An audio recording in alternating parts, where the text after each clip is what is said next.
എന്നാ ഇത്? ഈ റോഡ് ക്രോസ് ചെയ്യുമ്പോ അറിഞ്ഞിരിക്കേണ്ട കാര്യങ്ങളൊന്നും പഠിച്ചിട്ടില്ലായോ? ഇല്ലെങ്കിൽ ഞാൻ പഠിപ്പിക്കാം. എന്റെ പൊന്ന് ടീച്ചറെ ഒന്ന് നോക്കിയും കണ്ടുമൊക്കെ നടക്കണേ. ഈ ടയറിന് പ്യൂണും ടീച്ചറും ഒക്കെ ഒരുപോലെ, ഒരു ബഹുമാനവും കാണുകയില്ല. കേറിയ തവള പൊട്ടുന്ന പോലെ പക്കന്ന് പൊട്ടും. സ്കൂളിന് അവധിയും കൊടുക്കണം. വെറുതെ മൂക്കി പഞ്ഞിയും വെച്ച് ഷൂ ഇട്ട് കിടക്കണോ? ഓ, ഞാനും സ്കൂളിലേക്കാ. ഇപ്പൊ തന്നെ ലേറ്റ് ആയല്ലോ. വേണോ ഞാൻ വിടാം?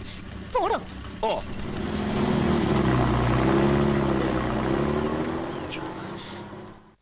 വാക്കുകളുടെ ഉച്ചാരണ ഭേദം ഋഗ്വേദത്തിൽ നിന്ന്, സംഗീതം സാമവേദത്തിൽ നിന്ന്, അഭിനയം യജുർവേദത്തിൽ നിന്ന്, രസങ്ങൾ അഥർവവേദത്തിൽ നിന്ന് ഉത്ഭവിച്ചുവെന്നാണ് കണക്കാക്കപ്പെടുന്നത്. ജഗ്രാഹ പാഠ്യ ഋഗ്വേദാത് സാമഭ്യൗ ഗീതമേവച യജുർവേദാത് അഭിനയാൻ രസാധർവണാതപി. ഓരോ വേദത്തിലും മന്ത്രങ്ങൾ, ബ്രാഹ്മണങ്ങൾ, ആരണ്യകങ്ങൾ, ഉപനിഷത്തുകൾ എന്നിവ ഉൾച്ചേർന്നിരിക്കും. വേദത്തെ നാലായി തിരിച്ച് തന്റെ ശിഷ്യന്മാർക്ക് പഠിപ്പിച്ചു കൊടുത്തത് വ്യാസനാണ്. ഋഗ്വേദം പൈലനെയും, സാമം ജൈമിനിയെയും, യജുർവേദം വൈശമ്പായനെയും, അഥർവം സുമന്തുവിനെയും പഠിപ്പിച്ചു. യാമിനി പറയൂ, വൈശമ്പായനെ ഏത് വേദമാണ് വ്യാസൻ പഠിപ്പിച്ചത്? യജുർവേദം.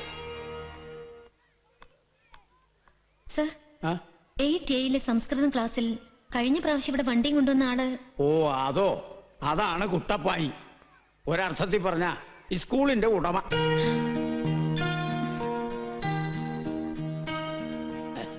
ഇവിടെ അധ്യാപകര് ലീവിന് പോകുമ്പോ ഞാൻ പോർഷൻ കവർ ചെയ്ത് പോകുന്നത് അയാൾ ഒറ്റ ഒരുത്തലുള്ളതുകൊണ്ടാ. ക്ലാസ് എടുക്കാൻ ചിലപ്പോ അയാൾ ലോറിയിലേക്കാവും വരിക. അതൊക്കെ അങ്ങോട്ട് കണ്ണടച്ചേക്കണം. പക്ഷെ ഏത് വിഷയത്തിലും നല്ല ഭരിക്കാനാ. അതിനുള്ള ക്വാളിഫിക്കേഷൻസ് ഒക്കെ 2 വിഷയങ്ങളില് മാസ്റ്റർ ഡിഗ്രി ഉള്ള ആളാന്ന് പ്രവൃത്തിയും പെരുമാറ്റവും കൂടെ പറയോ ടീച്ചറ്? എന്തു പറയാനാ, ഒരു തലതിരിവാ. ഇഷ്ടന് ലോറി ഓടിക്കാനും തല്ലുകൂടാനും നേരമുള്ളൂ. ആരുടെ ദൈവഭാഗ്യത്തിനാണാവോ ഇന്നലെ ഞാനൊന്ന് സഹായിക്കണം എന്ന് പറഞ്ഞു. അപ്പൊ തന്നെ സമ്മതിച്ചു. 2 വിഷയങ്ങൾ എടുക്കാൻ ഏറ്റിരിക്കുക, സംസ്കൃതവും ഹിസ്റ്ററിയും. അല്ല, ടീച്ചർക്ക് ഈ പീരീഡ് ക്ലാസ് ഉണ്ടല്ലോ. അങ്ങനെയാണ് 4 വേദങ്ങളുടെ ഉൽപ്പത്തി. അപ്പൊ ഇന്ന് പഠിപ്പിച്ചതെല്ലാം മനസ്സിലായല്ലോ? ആ, ഇനി നിങ്ങൾക്ക് എന്തെങ്കിലും സംശയം ഉണ്ടെങ്കിൽ അടുത്ത ക്ലാസ്സിൽ തീർക്കാം. എന്നാ? ആ, ഇനി നിങ്ങൾക്ക് റബേക്ക ടീച്ചറിന്റെ ക്ലാസ്സാ. ടീച്ചർ നല്ല സംസ്കാരവും അറിവും ഒക്കെ ഉള്ള ആളാ. എന്ത് സംശയം ഉണ്ടെങ്കിലും ക്ലിയർ ചെയ്ത് തരും. അപ്പൊ പറഞ്ഞതെല്ലാം ഓർമ്മയുണ്ടല്ലോ? ആ, yes, you may. Good morning. Sit down. Good morning. ഇരിക്കൂ. ഇന്ന് നമ്മൾ പഠിക്കാൻ പോകുന്നത് ഫ്രഞ്ച് വിപ്ലവത്തെ കുറിച്ചാണ്. പശ്ചിമ യൂറോപ്പിലെ ഏറ്റവും ശക്തമായ ഫ്രാൻസിൽ 1789-നും 99-നും ഇടയ്ക്ക് സ്വാതന്ത്ര്യം, സാഹോദര്യം, സമത്വം എന്നീ ജനാധിപത്യ മുദ്രാവാക്യങ്ങൾ മുന്നോട്ട് വെച്ചുകൊണ്ട് നടന്ന വിപ്ലവമാണ് ലൂയി ദ 16. ലൂയി 16 തടവിലാക്കപ്പെടുന്നത് രാജകീയ ആസ്ഥാനമായ ബാസിലയുടെ ആക്രമണത്തെ തുടർന്നാണ്. ടീച്ചറെ, ക്ലാസ്സില്ലേ? ആ, എല്ലാരും നോട്ട്സ് എഴുതാനുള്ള പുസ്തകം എടുത്തോളൂ.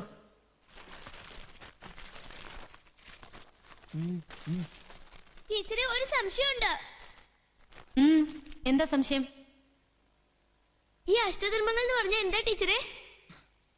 അഷ്ടധർമ്മങ്ങളോ? അതിനെ കുറിച്ച് ഏത് പാഠത്തിലാ പറഞ്ഞിരിക്കുന്നേ?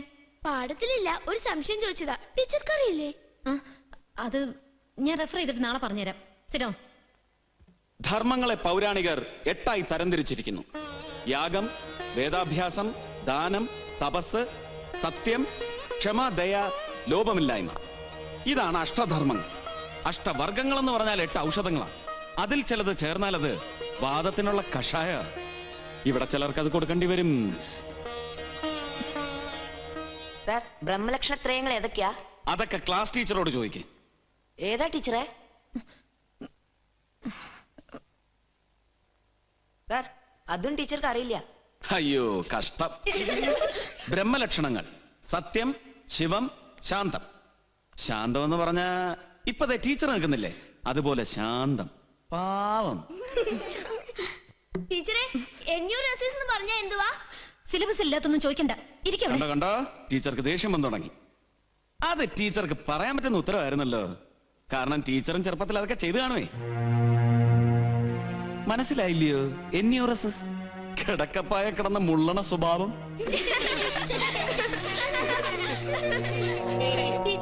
ഇരിക്കെ. ഇന്ന് പഠിപ്പിക്കാനുള്ള വിഷയമല്ലാതെ വേറെ വല്ലതും ഒക്കെ ചോദിച്ചാ അതൊക്കെ പറഞ്ഞു തരാനുള്ള അറിവ് ടീച്ചർക്ക് ഉണ്ടായിന്ന് വരുവോ? അതുകൊണ്ട് ഇനി ചോദ്യങ്ങളൊന്നും വേണ്ട. എന്നാ ടീച്ചറെ, വെള്ളം വല്ലതും കുടിക്കണോ? ഓ, വേണ്ടി വരില്ല. ആവശ്യത്തിൽ കൂടുതൽ പിള്ളേര് കുടിപ്പിച്ചല്ലോ. അപ്പോഴേ ഈ അറിവും സംസ്കാരവും ഒക്കെ ഉണ്ടെന്ന് സ്വയം അങ്ങ് അഹങ്കരിച്ചാൽ മാത്രം പോരാ. അതിനുള്ള മരുന്ന് ലേശമെങ്കിലും കയ്യിൽ ഉണ്ടാവുകയും വേണം.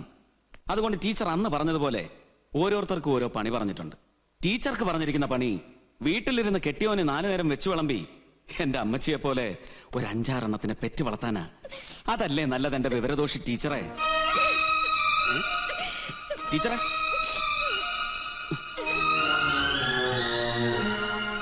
മോൾ എന്നാ അബദ്ധമായി കാണിച്ചത്?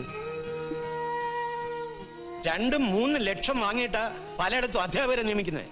10 നയാ പൈസ മുടക്കില്ലാതെ നല്ലൊരു ജോലി കിട്ടിയിട്ട് രാജിക്കത്തും കൊടുത്തേച്ച് വന്നിരിക്കുന്നു. കുട്ടികളുടെ മുന്നിൽ വെച്ച് എന്നെ ഇൻസൾട്ട് ചെയ്താ പിന്നെ ഞാൻ എന്താ ചെയ്യേണ്ടത്? നീ എന്നാ തേവക്കാട്ടുകാരോട് മത്സരിക്കാൻ പോവാന്നു? അവരെ പിണക്കിയിട്ട് നമുക്ക് ഈ നാട്ടിൽ ജീവിക്കാൻ ഒക്കുന്നു നിനക്ക് തോന്നുന്നുണ്ടോ? ഭർത്താവേ, എന്നാത്തിനുള്ള പുറപ്പാടാന്നോ ആവോ?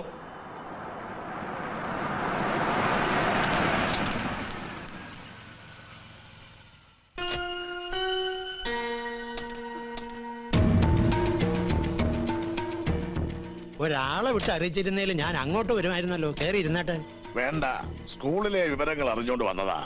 ക്ഷമിക്കണം, അങ്ങനെ ഒരു സാഹചര്യത്തില് അറിയാതെ ഒരു ബുദ്ധിമോശം.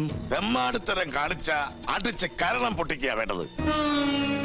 എന്നതാ നിങ്ങൾ വിചാരിച്ച് ഒരു വിദ്യാലയത്തിൽ വന്ന് ആർക്കും എന്ത് തോന്നിയാസം കാണിക്കാന്നോ? അത് ഈ പെങ്കൊച്ചിനെ ക്ലാസ് നിർത്തി കരയിക്കുക എന്ന് പറഞ്ഞ എനിക്കത് പൊറുക്കാൻ പറ്റത്തില്ല. എന്റെ മോനാണേലും അവൻ ചെയ്ത് തെറ്റ് തന്നെ.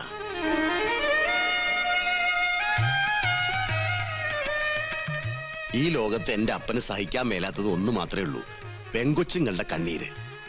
ഞങ്ങളുടെ ഒരു സ്ഥാപനത്തിൽ നിന്നും ഒരു പെങ്കൊച്ചും ജോലി ഉപേക്ഷിച്ച് കണ്ണീരോടെ പോകാൻ പാടില്ല. മേലിൽ കുട്ടപ്പായി വന്ന് കുഴപ്പങ്ങളൊന്നും ഉണ്ടാക്കാതെ ഞാൻ ശ്രദ്ധിച്ചോളാം, പോരായോ? അവനൊരു ഇച്ചിരി മുൻകോപം എടുത്തിയാട്ടൊക്കെ ഉണ്ടെന്നേ ഉള്ളൂ. ഉള്ളു ശുദ്ധ. അവൻ പറഞ്ഞ ഒന്നും ടീച്ചർ കാര്യമാക്കണ്ട. മാത്രമല്ല, ടീച്ചറിന്റെ രാജി ഞങ്ങൾ സ്വീകരിച്ചിട്ടില്ല. ടീച്ചർ നാളെ മുതൽ സ്കൂളിൽ വരണം. ഞാൻ വരാം.